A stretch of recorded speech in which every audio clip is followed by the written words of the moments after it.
নমস্কাৰ মৰমৰ ছাত্ৰ ছাত্ৰীসকল মই আজি তোমালোকক অনুশীলনী 5.2 কিছুমান সমস্যা কৰিব বিচাৰিছো গতিকে তোমালোকে এইখিনি ভালকৈ চাই ল'বা আৰু বাকি যি সমস্যা মই এৰি দিম সেইখিনি তোমালোকে নিজে কৰিবা 1 নম্বৰত দিছে তলৰ চিত্ৰত যদি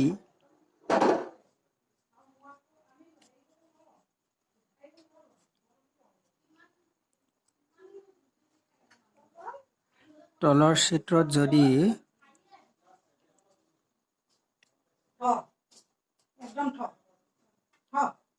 AB parallel CD X, Y আৰু Z নিৰ্ণয় কৰা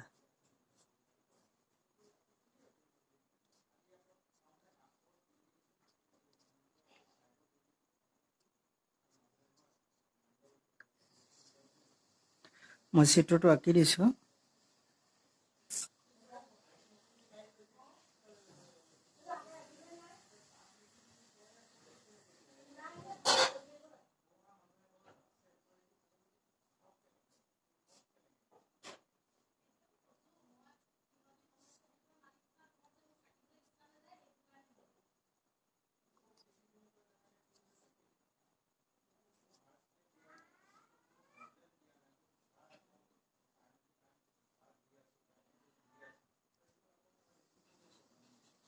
70 ডিগ্ৰী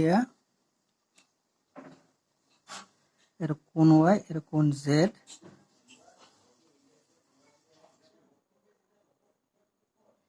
X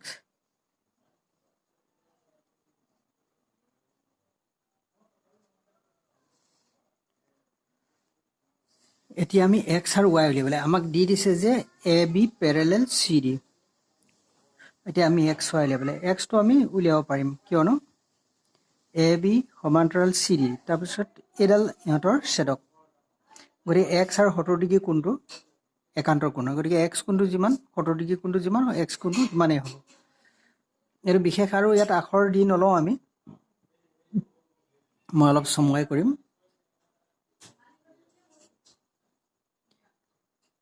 X ডাইৰেক্ট আমি লিখিব পাৰো 70 ডিগ্ৰী কোণটো কাৰণটো এটো AB parallel CD আৰু একান্তৰ কোণ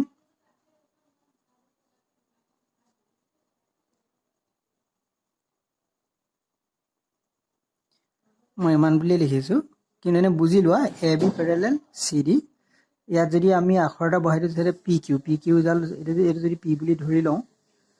এটো যদি Q বুলি ধৰি লওঁ চিত্ৰত তোমালোকৰ দিয়া নাই কাৰণে ময়ো দিয়া নাই কিন্তু এনে ধৰি লওঁ PQ ডাল ছেদক হ'ব ছেদক হোৱাৰ লগে লগে X আৰু Z এই 70 ডিগ্ৰী কোণ মানে PAQ এই কোণটো তোমাৰ হেৰি হ'ব একান্তৰ কোণ হ'ব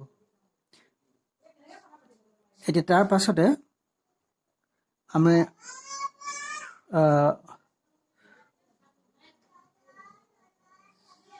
পৰ্যায়ক্ৰমে যদি উলিয়াও তোমালোকে চোৱা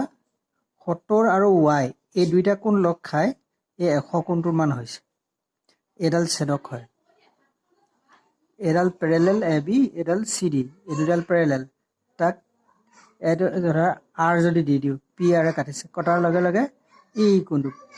APR এই দুইটা কোণ সোমাই যাব তাত 70 আৰু Y আৰু 100 এই কোণটোটা একান্তৰ কোণ হয় মই এতিয়া তাত নাম যদিও তোমালোকক বুজিবৰ কাৰণে দিছো কিন্তু নাম নোহোৱাকে মই কৰিম তাৰমানে কিমান হ'ব তোমাৰ লগত Y + 70 ডিগ্ৰী কোণটো যোগ কৰিলে কিমান হ'ব সেই 100 টোৰ মান হ'ব কি কাৰণে হেয়াও একান্তৰ কোণ হয়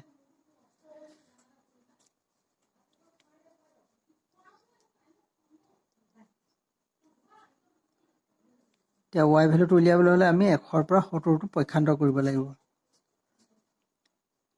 মানে 30 ডিগ্ৰী হ'ব দেখিছা তাৰ পাছতে ইটো হ'ব কি এটো যদি আমি ৰোমান 1 বুলি দি লওঁ ৰোমান 2 হল এটো ৰোমান সংখ্যা 3 বুলি যদি ধৰি লওঁ তেতিয়া হলে Z plus 100 এই ছেদকডালৰ একেফালৰ অন্তঃকোণ হয় 180 ডিগ্ৰী হ'ব। এতিয়া লিখিম যে ছেদকৰ একেফালৰ অন্তঃকোণ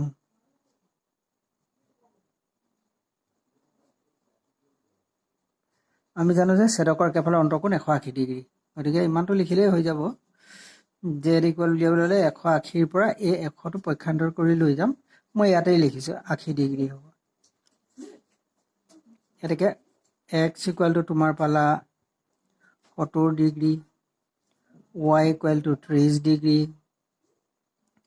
z ইকুৱেল টু 80 ডিগ্ৰী পালা। এই ধৰণে আমি সমান্তৰাল সৰলৰেখাৰ যি ধৰ্ম পাইছিলোঁ মই কৈছিলোঁৱেই, সেই ধৰ্মবোৰ ব্যৱহাৰ কৰি আৰু আগতে পাই অহা আৰু যিকোনো ধৰ্ম আমি ইয়াত ব্যৱহাৰ কৰিব পাৰিম, আমি উলিয়াব লাগে।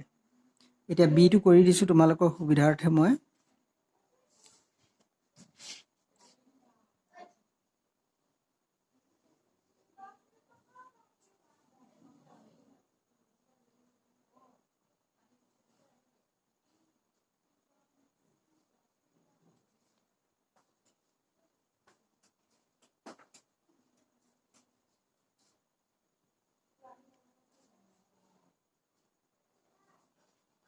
এ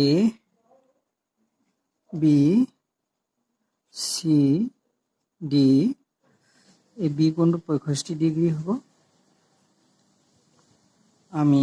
এই এক্স কোণটো উলিয়াব লাগে, এইটো 30 ডিগ্ৰী দিয়া আছে।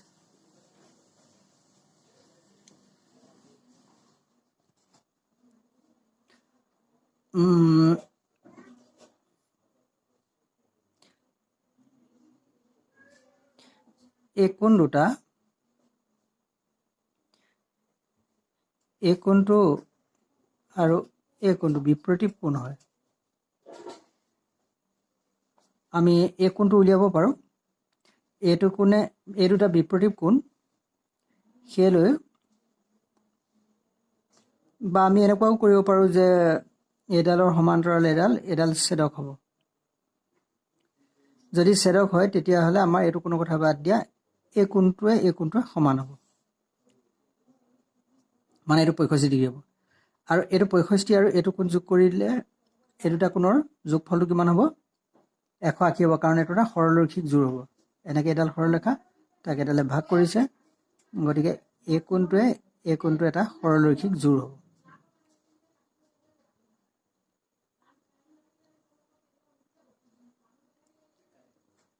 সৰলৰৈখিক জোৰ হ'লে এতিয়া আমাৰ এইটো ত্ৰিভুজ এটা, এই কোণটো পাই যাম। এইটো পালোৱেই, এক্সটো পোৱা নাই। এতিয়া মই পোনছাতে উলিয়াব বিচাৰিছোঁ,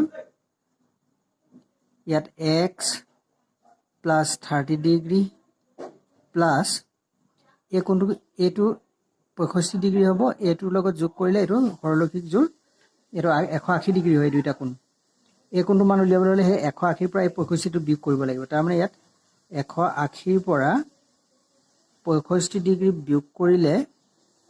এই দুইটাৰ যোগফলটো 180। চাই লোৱা তোমালোকে, এই দুইটাৰ যোগফলটো 180, এইটো 65 দেই, কাৰণ এইটোৰ লগত এইটো অনুৰূপ কোণ হৈছে, কিয়নো এই দুটা সমান্তৰাল এ বি চি ডি এডালে কাটিছে, গতিকে এই দুটা অনুৰূপ কোণ হয়। এই অনুৰূপ কোণ দুটা সমান হ'ব, গতিকে এইটো 65 ডিগ্ৰী, এইটোৰ লগত এইটো যোগ কৰিলে 180 হ'ব। এতিয়া আমি এই কোণটো উলিয়াবলৈ হ'লে সেই 180ৰ পৰা এই 65টোক কাট দি দিব লাগিব, আৰু তেতিয়া ত্ৰিভুজটো তিনিওটা কোণ পাই গ'লোঁ, এইটো তিনিওটা কোণৰ যোগফলটো 180 ডিগ্ৰী হ'ব।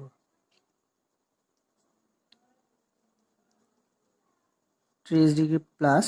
65 গ'লে 10ৰ পৰা 5 গ'লে 5 থাকিলে, 7ৰ পৰা 6 গ'লে 1 থাকিলে, 115 হ'ল। 10ৰ পৰা 5 গ'লে 5, 7ৰ পৰা 6 গ'লে 1, 115 থাকিলে। এক্স প্লাছ 1, 4, 5, 145 ডিগ্ৰী হ'ল।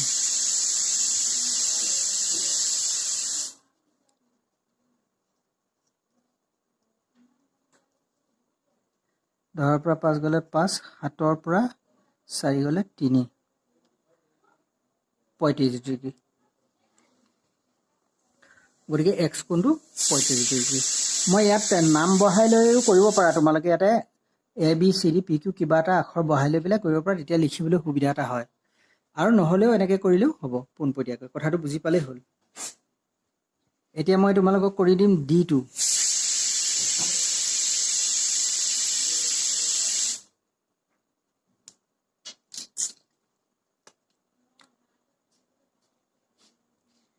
D2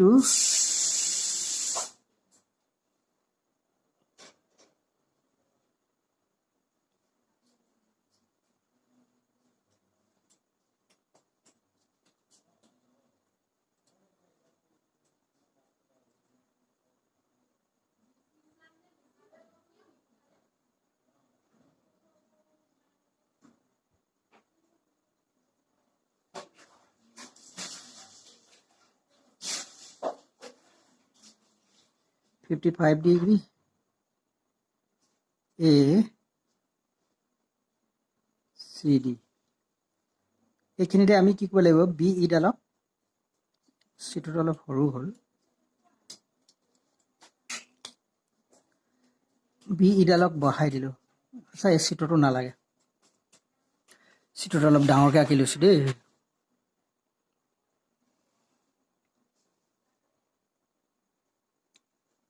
A B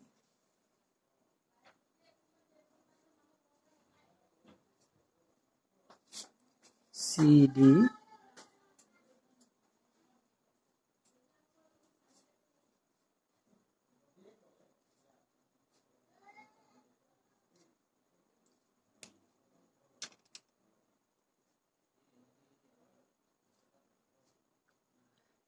এইটো ই হয় এইটো বি ই ডালক এনেকৈ বহাই দিলোঁ যাতে সি চিৰিক এফত কাটে এইটো 25 ডিগ্ৰী কোণ হয় এইটো এক্স হয় 55 ডিগ্ৰী আমি এতিয়া এইটো এক্সটো উলিয়াব লাগে এতিয়া তোমালোকে চোৱা এইডালৰ সমান্তৰাল চি ডি এ বিৰ সমান্তৰাল চি ডি তাক বি এফেৰে কাটিছে কাটিলত তেতিয়া তোমাৰ এই কোণটোৰ লগত এই কোণটো মানে মই চমুকৈ কৰিছোঁ কোণ এ বিটো নিলিখোঁ আগতে কোণ বি বা ই এফ ডি বুলি লিখিলেও হ'ব ই এফ ডি সমান কোণ এ বি ইকুৱেলটো কিমান দিয়া আছে আমাৰ 55 ডিগ্ৰী এইটো এই এ বিৰ ভেলুটো বহাই দিছোঁ 55 ডিগ্ৰী গতিকে আমি সেইটো পাই গ'লোঁ আৰু কেলৈ পাইছোঁ একান্তৰ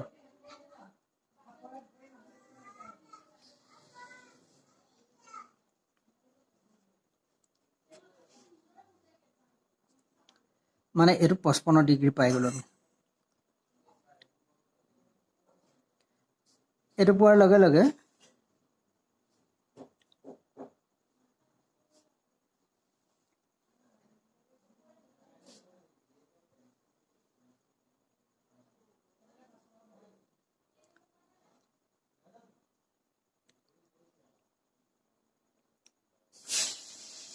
ডি ই এফ কোণটো আমি উলিয়াই লওঁ এইটো এটা ত্ৰিভুজ ডি ই এফ ত্ৰিভুজৰ পৰা পাওঁ ত্ৰিভুজ ডি ই এফৰ পৰা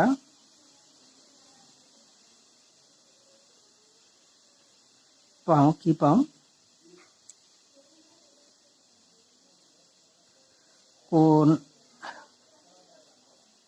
ডি ই এফ যোগ 55 ডিগ্ৰী যোগ 25 ডিগ্ৰী তিনিওটা কোণৰ যোগফল কিমান হ'ব 180 ডিগ্ৰী কাৰণ আমি জানো যে ত্ৰিভুজৰ তিনিও কোণৰ সমষ্টি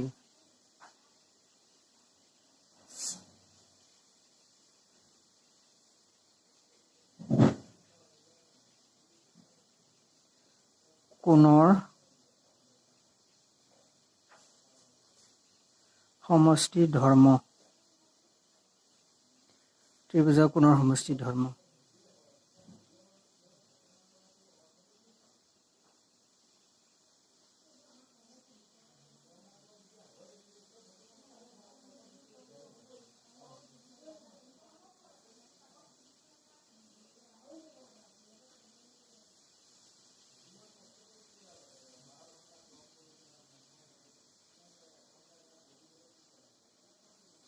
100 ডিগ্ৰী হ'ব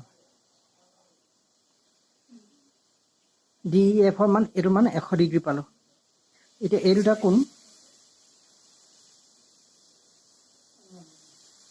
কোণ ডি ই এফ যোগ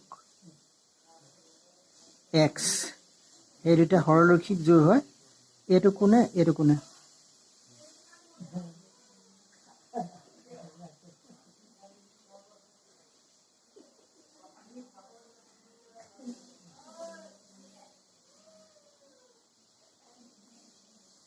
ডি এফটো 100 ডিগ্ৰী পালো এক্সটো দিয়া নাই এক্সটো দিয়াবলৈ হ'লে 180 ডিগ্ৰী মাইনাছ ইফালে 100টো লৈ গ'লো কিমান থাকিলেগে 80 ডিগ্ৰী এক্স ইকুৱেল 80 ডিগ্ৰী ওলালে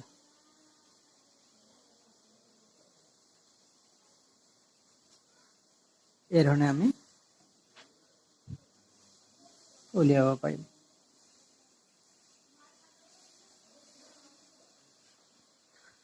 মই ইয়াতে তোমালোকক তিনিটা কৰি দিলো ইতিমধ্যে গতিকে এই তিনিটা তোমালোকে অনুকৰণ কৰি বাকীখিনি কৰিবলৈ যত্ন কৰিবা যদি বিশেষ অসুবিধা হয় মই পিছত পুনৰ কৰি দিম ধন্যবাদ